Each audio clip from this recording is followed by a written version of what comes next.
When Stephen A. Smith starts a sentence with, "Let me tell you something, it's about to get real." But this wasn't just one of his usual spicy monologues. This was a full-on takedown. A scorched earth, name-naming, career-altering obliteration, and the target? Dillon Gabriel. Now let's be clear. You don't just accidentally wander into the path of Stephen A.'s wrath. You earn it. And Gabriel? Oh, he earned it. In the worst way possible. Let's rewind to the moment the fuse was lit. If you're into the real story and all the messy twists they don't show on highlight reels, go ahead and subscribe. And if you're sticking around to see how this Browns QB chaos plays out, you should definitely be subscribed. Tensions were already simmering in Cleveland. The Browns were in the middle of a quarterback identity crisis, swapping between veterans and rookies like they were trying on outfits for a Tinder date. Shedeur Sanders had just started to shine. Rookie poise, big game calm, and that Dion DNA. Fans were buzzing. Coaches were cautiously optimistic. The locker room? Starting to rally. And then, out of nowhere, Dillon Gabriel's camp decided it was time to make a move. They didn't do it on the field. They didn't do it in the locker room. Oh no, that would have been too straightforward. They did it in the shadows. Media leaks, burner accounts, anonymous sources close to the team. Suddenly, there were whispers all over sports radio and social media. Shedeur's not ready. Gabriel's outplaying him in practice. There's tension in the locker room. At first it was subtle. Little seeds of doubt planted here and there. But then the tempo picked up. Articles started dropping. Instagram stories popped up. Somehow, a perfectly timed leak even found its way to a fan blog claiming Shedeur was losing the locker room. It was calculated. It was shady. And it was so transparent it was laughable. But it wasn't funny to Stephen A. Oh no. Stephen A. saw through all of it. He came on to First Take that Monday morning looking like a man who just got dared to ruin someone's day. And what happened next was, well, let's just say Dillon Gabriel is probably still trying to recover from it. The camera cut to Stephen A. Eyes narrowed, voice steady. And then he snapped. Dillon Gabriel. Stop it. You are not him. You've never been him. And you certainly don't get to question a young man like Shedeur Sanders, who's been out here acting with more professionalism, more class, and more leadership than you've shown since you entered this league. From there, it was a verbal uppercut with every sentence. You want to talk stats? Shedeur Sanders has outperformed you in every measurable category. Completion percentage, red zone efficiency, pocket composure, leadership, everything. You want to know why you're not starting? Because he earned it and you didn't. And then came the fatal blow. It's not just about football anymore. It's about character. And what you've shown us this week, Dillon Gabriel, is that you're not ready for this league. Because real professionals don't use the media to do their dirty work. They earn respect. They don't manipulate for it. Boom. The internet exploded. The clip hit 1 million views before lunch. Twitter had Gabriel trending, for all the wrong reasons. Even people who didn't know who Dillon Gabriel was suddenly had opinions about how fast he was sinking. And you'd think his camp would try to do some damage control, right? Wrong. Instead they doubled down. Issued some cryptic quotes to the media about fairness and competition and waiting for opportunities. And that's when the Browns front office said, enough. Gabriel was traded to the Carolina Panthers the next day. No press conference. No warm send-off. Just a quiet, surgical exit, like a PR team trying to cover up a scandal before the morning headlines dropped. And as fast as he arrived in Cleveland, Gabriel was gone. Just like that, Shedeur Sanders was solidified as the face of the franchise. And here's where it gets even more poetic. After the dust settled, Sanders didn't gloat. He didn't subtweet. He didn't even mention Gabriel's name. Instead, he showed up at practice, worked harder, and led the Browns to their first back-to-back wins of the season. The locker room rallied behind him. The fans doubled down. And even the local media, usually as forgiving as a steel trap, started using the phrase franchise quarterback with a straight face. Shedeur didn't just survive the media storm. He thrived in it. And Stephen A.? He became the accidental architect of the Browns' new era. That's the power of the moment. And the power of media reality. Because let's be real, this whole saga wasn't just about a quarterback controversy. It was about ego, image, and how fast a reputation can turn to rubble when your ambition outpaces your maturity. Gabriel didn't just lose the starting job. He lost the room. He lost the benefit of the doubt. And in the court of public opinion, Stephen A. was the judge, jury, and very loud executioner. And let's not forget the bigger picture. This incident shook the league. GMs across the NFL started quietly re-evaluating how media manipulation might be affecting team dynamics. Character evaluations during scouting went deeper. Locker rooms got tighter. Coaches made it very clear, loyalty and professionalism matter. More than talent. More than media clout. More than potential. Even social media policy shifted. Rumors of fake accounts and anonymous sources led to increased monitoring and internal media training across several franchises. Teams realized, maybe for the first time, that your PR game can tank your season before you even play a down. And what did Dillon Gabriel get out of all this? A one-way ticket to irrelevance. He flamed out in Carolina, bounced to a practice squad, and now exists somewhere between former QB and media cautionary tale. His name? Now synonymous with what not to do when you're hungry for the spotlight. Meanwhile, Shedeur Sanders is finishing his rookie season with swagger, leadership, and a team that finally feels like it has a future. Stephen A. Smith didn't just end a controversy, he defined a moment. And he reminded everyone in the league of a brutal truth. You don't build a legacy through tweets and tactics. You build it through work, integrity, and shutting up when it's time to grind. So what do you think? Was Stephen A. right to go scorched earth? Was Gabriel ever really a contender, or just a PR mirage? And is Shedeur Sanders the real deal, or just the eye of a very carefully controlled storm? Drop your thoughts in the comments. Sound off. Defend your guy. Call out the chaos. And if you live for moments like this, when the media becomes the moment, when careers shift on air, and when sports turns into straight-up Shakespeare, go ahead and hit that subscribe button. Because in this league, the biggest hits don't always happen on the field. Sometimes they come from the studio, and a guy in a suit yelling truth at 90 decibels. Let's keep it rolling. Even after Gabriel was gone, the mess he made didn't leave with him. You could still feel the aftershocks pulsing through the Browns facility. People walking on eggshells. Players giving extra filtered answers in interviews. Coaches pretending like the quarterback drama hadn't cracked their foundation wide open. But it had. And everyone knew it. Even Shedeur. See, Shedeur Sanders is many things. Calm. Confident. Controlled. But he's not naive. He knew exactly what that media storm meant. The message was clear. Your success doesn't just depend on your play, it depends on how well you can survive the narrative. And that's the real story here. Because for every Shedeur Sanders who keeps his head down and lets his game do the talking, there's a Dillon Gabriel somewhere cooking up a media playbook like it's Madden 2030. And this little war? It exposed the game behind the game. The media isn't just reporting anymore. It's shaping the battlefield. Gabriel didn't just want the starting job, he wanted the storyline. He tried to create a version of reality where he was the underdog, the overlooked gem, the misunderstood talent fighting against an unfair system. Sound familiar? It's the oldest play in the PR book. Control the narrative and you control perception. But the problem? It only works when the results back it up. And Gabriel had none. 0 starts. Mediocre camp numbers. Tense sideline body language. Meanwhile, Shedeur was out here orchestrating 2-minute drills like a pro and building chemistry like he was handing out friendship bracelets. The second Gabriel started leaking that he should be starting, it was like watching a high school drama kid try to convince the class he was the real lead, while the actual lead was already halfway through Act 2, nailing every line. And that's why Stephen A.'s rant hit so hard. It wasn't just a scolding, it was an industry reset. Because sports media, for all its chaos and clout, had started letting these kinds of antics slide.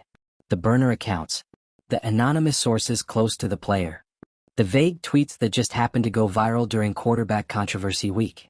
But when Stephen A. took that seat, looked straight into the camera, and lit Gabriel up like a playoff defense, it was a message to everyone, play the game, not the press.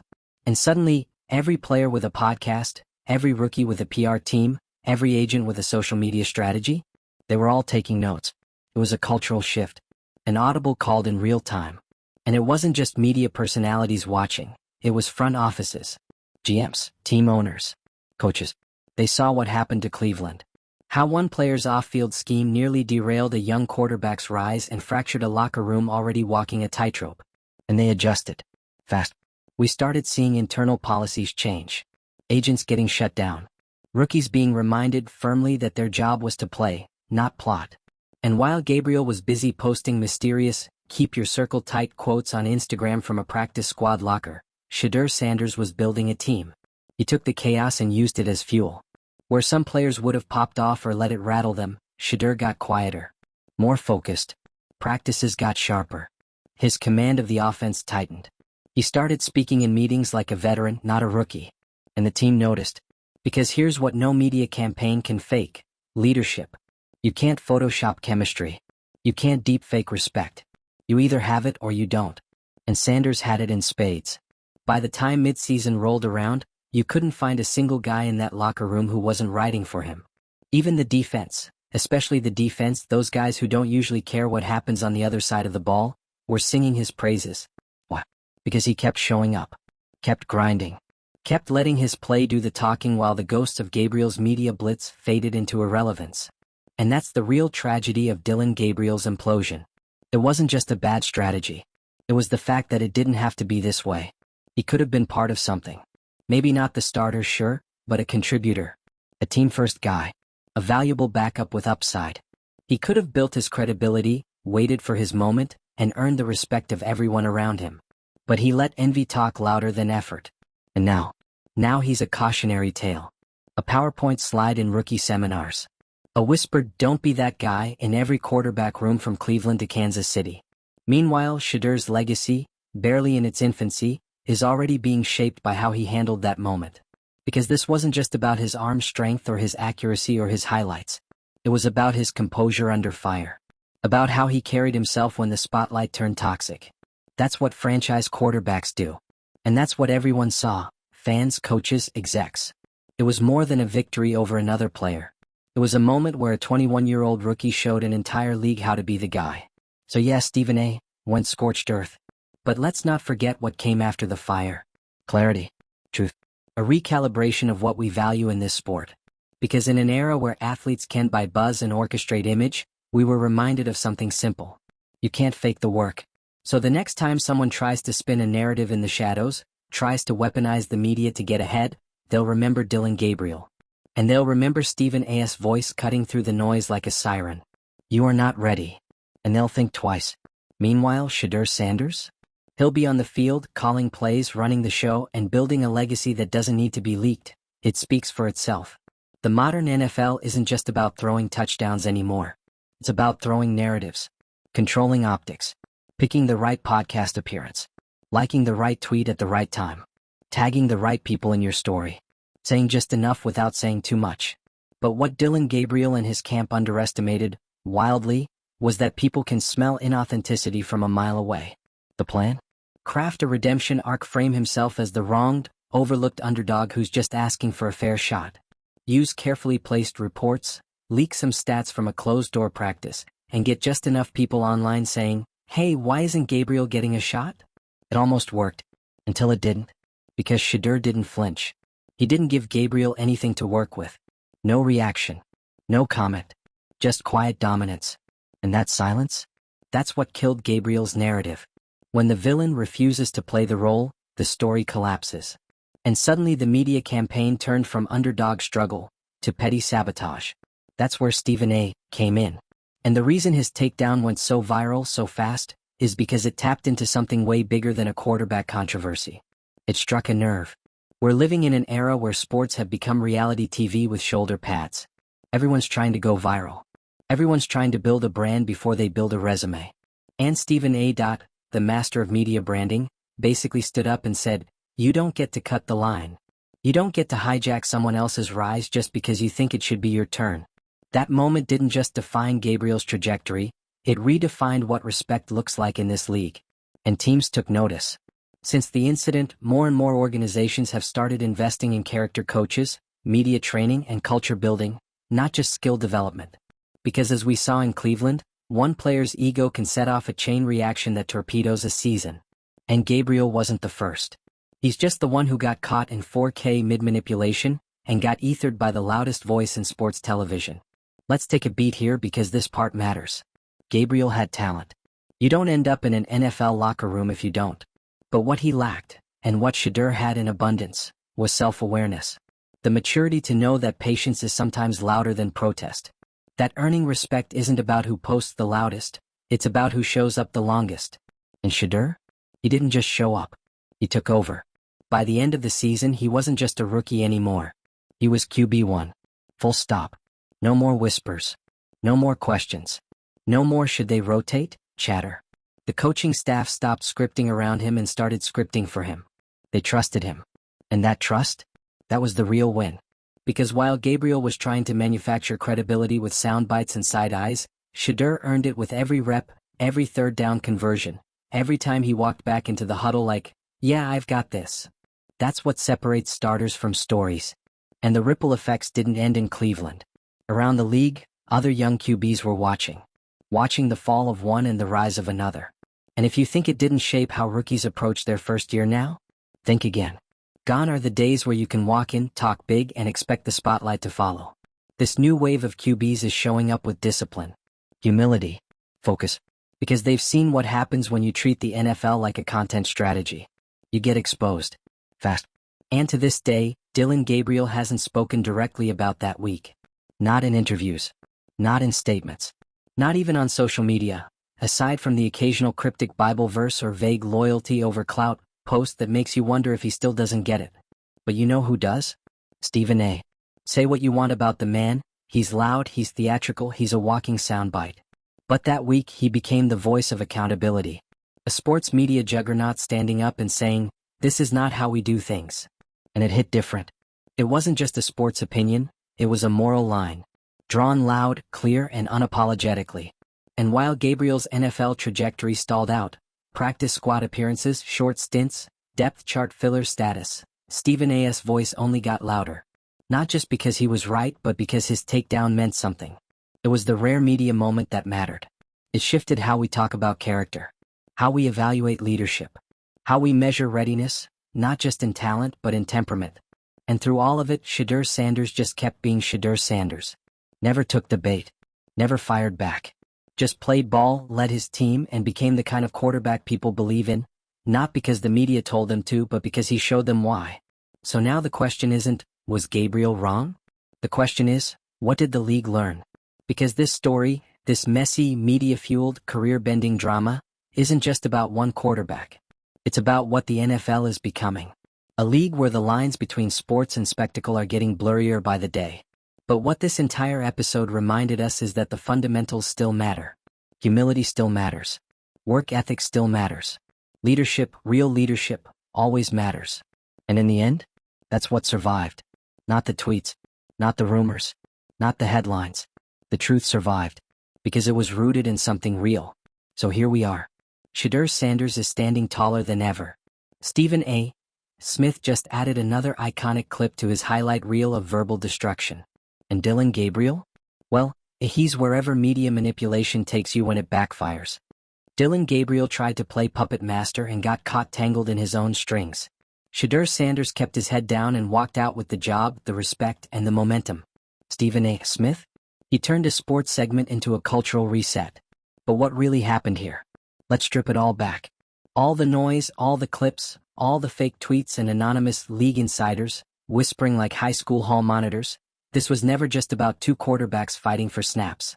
This was about a battle between ego and ethic. And only one of those wins long-term. Let's talk about what didn't happen. Shedeur didn't fire back. He didn't try to win Twitter.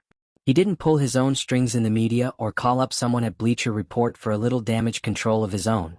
No Instagram lives. No subtweets. No burner accounts mysteriously showing up on threads defending him with oddly specific practice stats. You know what Shedeur did? He kept showing up early to practice. He kept shaking every coach's hand before meetings. He kept hitting the weight room, staying after walkthroughs, running extra red zone sets, and here's the kicker, he kept getting better. And when game time came, when the media noise was so loud you couldn't hear a snap count, he didn't fold. He played. Boys, accurate. Like he knew the only way to end the circus was to put on a clinic. Meanwhile, Gabriel, whose camp thought they could script a QB1 campaign through narrative architecture, learned the hard way. You can't manipulate your way to the top when the tape doesn't lie. The Browns had no choice but to act. When your locker room starts to fracture, when veterans start raising eyebrows, when the media starts sniffing blood, you make a move. And they did. Quick, clean, and surgical. Gabriel was gone within 48 hours of Stephen A.'s viral tirade. Think about that. That's how fast things move in this league. 1 minute you're prepping for reps. The next, you're checking Zillow listings in Charlotte and pretending this was always part of God's plan. Let's call it what it is. This was the NFL's version of a public reckoning. And it needed to happen. Because for too long, there's been this growing idea that media clout can compensate for performance. That clicks can substitute for character. That crafting the right story matters more than being the right story. But football? Football doesn't care about your narrative. It doesn't care if your cousin runs a sports blog or if your trainer is feeding stats to a podcast host. It doesn't care how many Instagram followers you bought last week or how carefully you positioned your "I'm just focused on winning" post next to a picture of you shirtless in compression shorts. What football does care about? Trust, grit, accountability. All the things Shedeur brought, and Gabriel didn't. And now that the dust has settled, it's obvious. This wasn't just about one player tanking his own trajectory. This was a mirror held up to the league. The Browns didn't just ship Gabriel out, they set a precedent.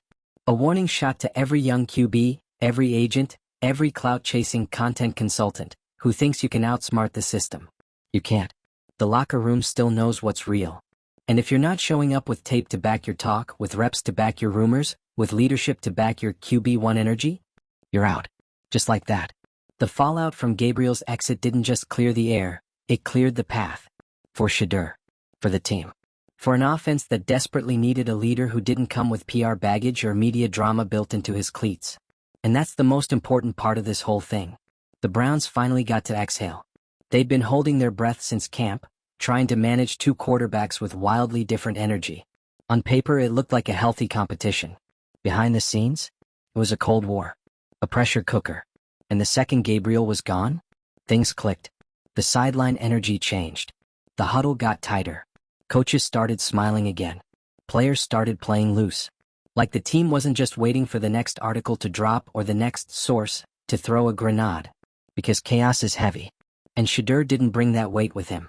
He brought presence. And by the end of the season, people stopped calling him a rookie. They called him a problem, for defenses, that is.